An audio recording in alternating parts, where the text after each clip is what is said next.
ഇതിന്റെ മേളിലത്തെ കുറച്ച് സോഫ്റ്റ് ആയതുകൊണ്ട് അത് ആ പ്ലേറ്റിൽ ഒട്ടും. And there our chocolate cake is perfectly ready.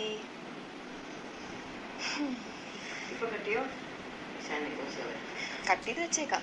അവൾ എപ്പോ എത്തും? കുറെ നേരം വരുന്നില്ല. Hi ma'am.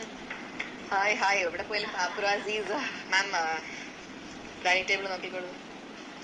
ഇത് ഞാൻ പറഞ്ഞു വരുമായിരുന്നു, ഞാൻ എന്റെ വ്ളോഗിൽ ഇങ്ങനെ പറഞ്ഞു വരുമായിരുന്നു, ഈ കേക്ക് തിന്നാനാണ് ഞാൻ ഇമോഷണൽ ബ്ലാക്ക് മെയിലിംഗ് ആയി പോയി. വെട്ടിക്കോ? വെട്ടോ ആഗ്രഹമുണ്ടോ ഒരു പീസ്? ഞാൻ ആക്ച്വലി വെട്ടിയ നീ തന്നെ വെട്ടിക്കോ. നമ്മൾ വെട്ടാന്ന് പറയുമ്പോ ആൾക്കാർ വെട്ടാനല്ല മുറിക്കാനാന്ന് പറയാറ്. മുറിക്കാൻ. ഞാൻ മുറിച്ചു കഴിഞ്ഞാൽ കാരണം മരമാണ് വെട്ടുന്നത്. നമ്മൾ ചക്കയാണെന്ന് വിചാരിച്ച് വെട്ടും. നമുക്ക് ചക്ക വെട്ടാ.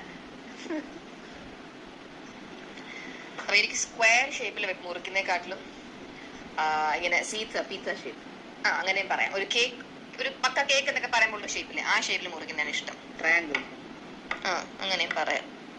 നമുക്ക് അങ്ങനെ മുറിക്കാം. ആദ്യം എനിക്ക് എങ്ങനെ മുറിച്ചാലും കുഴപ്പമില്ല, തിന്നാൻ തന്നാൽ മതി. അത് എനിക്ക് അതിന്റെ ഒരു എസ്തെറ്റിക്സും എന്നെ ബാധിക്കും. ഇഷാനിക്കും അമ്മൂനും അച്ഛനും ആണെന്ന് തോന്നുന്നു വ്ളോഗൊക്കെ എടുക്കുമ്പോ അവര് ഒരു കൊതുവിന്റെ സൗണ്ട് പോലും അവരെ ടോർച്ചർ ചെയ്യും.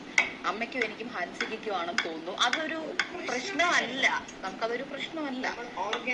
നമ്മള് പ്രഷർ കുക്കറിനകത്ത് ഇരുത്തി അതിന്റെ വിസിൽ വെച്ചുകൊണ്ട് വരെ വ്ളോഗ് എടുക്കും. അതെനിക്ക് വ്ളോഗൊന്നല്ല, എനിക്ക് എന്തൊരു കാര്യം അതിലൊരു ചെറിയ ഒരു ബുദ്ധിമുട്ട് വന്നാൽ അതെന്നെ എഫക്റ്റീവ്, അതെനിക്ക് കൺട്രോൾ ചെയ്യാൻ പറ്റുന്ന ഒരു കാര്യമല്ല. ഇഷാന്റെ വ്ളോഗ് മാത്രമല്ല, ഞാൻ കഴിഞ്ഞ ദിവസം അച്ഛനാണെന്ന് തോന്നുന്നു അച്ഛന്റെ വ്ളോഗൊക്കെ എടുക്കുമായിരുന്നു. അതിൽ പോലും ഫാൻ ഓഫ് ചെയ്തെടുക്കുക. അച്ഛന് പ്രശ്നമില്ല, ചിലപ്പോ അച്ഛന് പ്രശ്നമില്ല. അച്ഛനും അമ്മയ്ക്കും അവരവരുടെ വ്ളോഗിൽ ആൾക്കാർക്ക് പ്രശ്നമല്ല. പക്ഷെ ഇഷാനിക്ക് അത് പ്രശ്നമാണ്. നിങ്ങൾ അങ്ങനെ എടുക്കാൻ പാടില്ല. അത് എനിക്ക് കണ്ടുകൊണ്ട് നിൽക്കാൻ ബുദ്ധിമുട്ടാണ്. കാരണം ഐ നോ ഫോർ ഫാക്ട് ആ ഫാൻ ഓഫ് ചെയ്താൽ സൗണ്ട് ക്വാളിറ്റി മച്ച് ബെറ്റർ ആവും. ചൂടെടുക്കും. അപ്പൊ ചൂടെടുക്കും അങ്ങനെ ഇല്ല. കാരണം എനിക്കിപ്പോ ചൂടെടുക്കുമ്പോ പക്ഷെ ഫാനിട്ട് ഞാൻ എന്റെ തട്ടിക്കൂട്ട് മെറ്റേണിറ്റി ഷൂട്ടൊക്കെ കഴിഞ്ഞ് വരുന്ന വരവാണ്. ഞാൻ സൈഡിൽ എന്റെ വ്ളോഗ് എടുക്കുന്നുണ്ട്. അപ്പൊ ഈ കേക്ക് ഒരു കഷ്ണം കിട്ടിയെങ്കിൽ അത് തിന്നുന്നൊരു ഇതെടുക്കാം, അശ്വിൻ കഴിക്കുന്നത് എടുക്കാം. ഞാൻ 100 പീസായിട്ട് മുറിച്ചോണ്ടിരിക്കുക, അതാണ് തീരാത്തത്. അശ്വിൻ ഇന്ന് ഓഫീസ് ഉണ്ടോ? ഉണ്ട്, വർക്ക് ഉണ്ട്. അതൊക്കെ ഇടയിൽ 4 o'clock ഫ്രൈഡേ 4 o'clock ബ്രേക്ക് കിട്ടി. ആ 4 to 5 ഗ്യാപ്പിൽ ഫോട്ടോഷൂട്ടിന് വന്നു. അത് കഴിഞ്ഞു വീണ്ടും ലാപ്ടോപ്പ് വെച്ചിരിക്കണം. അശ്വിനി കേക്ക് ഇഷ്ടമാണോ? അയാളും എന്നെ പോലെയാ, വളരെ റെയർലി കേക്ക് ഒക്കെ കഴിക്കത്തുള്ളൂ, ഇഷ്ടമുണ്ടെങ്കിൽ മാത്രം. അശ്വിന്റെ സൗണ്ട് കിട്ടില്ല, കാരണം മൈക്ക് ഇവിടെയാ. അപ്പൊ അശ്വിൻ നമ്മുടെ ഇടയിൽ വന്ന് ഇങ്ങനെ സംസാരിച്ചാലേ കിട്ടും. ഇവിടെ നിന്ന് സംസാരിച്ചു, ഇവിടെ തോളിൽ ഇങ്ങനെ ഒരു കൈ വെച്ചു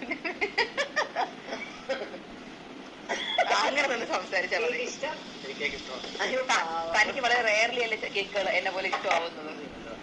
ഇത് വളരെ എഫക്ട് തന്റെ അമ്മയ്ക്കൊക്കെ കഴിക്കാം. എഗ്ലെസ് വലിയ പീസ അല്ല, അത് തന്നെ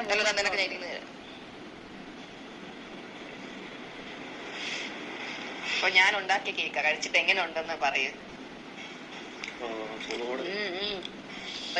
വൈബല്ലേ? ഇങ്ങനെയുണ്ട്. ഓക്കെ, ലൈഫിൽ പഠിച്ച എല്ലാ ഇംഗ്ലീഷും അവിടെ പറഞ്ഞു. സീരിയസ് സ്റ്റാഫ് എന്നൊക്കെ അറിയില്ല. സ്വന്തമായിട്ട് നീ ഒന്നും ചെയ്തിട്ടില്ല. ഞാൻ ഉണ്ടാക്കിയില്ല. അത് ബ്രൗണി ഞാൻ പിന്നെ ഉണ്ടാക്കിയില്ല. ആക്ച്വലി ഇനി ഞാൻ ഉണ്ടാക്കി തുടങ്ങും. ഓവൻ വന്ന സ്ഥിതിക്ക് ഞാൻ എല്ലാം സെറ്റ് ആക്കുന്നുണ്ട്. ഇന്നലെ സജനാലി ഉണ്ടാക്കിയ സൂപ്പർ കേക്ക് ഉണ്ടായിരുന്നു. പൊളിയല്ലേ?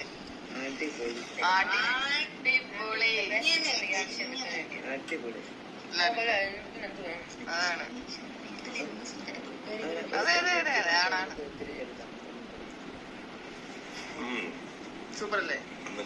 സൂപ്പർ. എല്ലാരും അതാ പറഞ്ഞു. എല്ലാരും ആരൊക്കെ പറഞ്ഞു? ഓസി, അശ്വിൻ, അമ്മുമ്മ, പിന്നെ ഞാൻ. ഒന്നും കൂടെ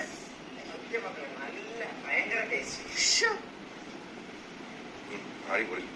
കാണാൻ നിന്നെ പോലെ നല്ല ഭംഗി, നല്ല ടേസ്റ്റ്. ശരി ഓക്കെ.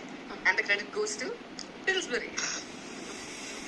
ഞാൻ ഷുഗർ കട്ട് ഡയറ്റിലാണ്, പക്ഷെ ഇതാണ് എന്നാലും ഷുഗറാണ്. ചിലപ്പോ ഒരെണ്ണം കഴിച്ചു സഹിക്കാൻ പറ്റുന്നില്ല. അതിന്റെ കുറവുകളൂടെ ഞാൻ ഇത് കഴിക്കുന്നത്. അപ്പൊ ഇനി ഇങ്ങനെ എന്തെങ്കിലും ആഗ്രഹം ഉണ്ടെങ്കിൽ പറഞ്ഞാൽ മതി. എന്ത് പറഞ്ഞാലും നീ അല്ലല്ല, ഇങ്ങനെ ഒരു ആഗ്രഹം ഉണ്ടെങ്കിൽ അങ്ങനെ. ഇത് മാത്രം കൊച്ചു ജനിച്ചിട്ട് കൊച്ചിനെ തീറ്റിക്കാം. അതെ, അന്ന് കൊച്ചിന് 3 മാസം കഴിയുമ്പോൾ വലിയൊരു ബേക്കർ ആണ് എന്ന് പറഞ്ഞു ഇങ്ങനെ തൊപ്പി വെച്ചിട്ട് ഇങ്ങനെയൊക്കെ ബേക്ക് ചെയ്താൽ മതി കൊച്ചിന്റെ മുമ്പിൽ. അതെ അതെ. അപ്പൊ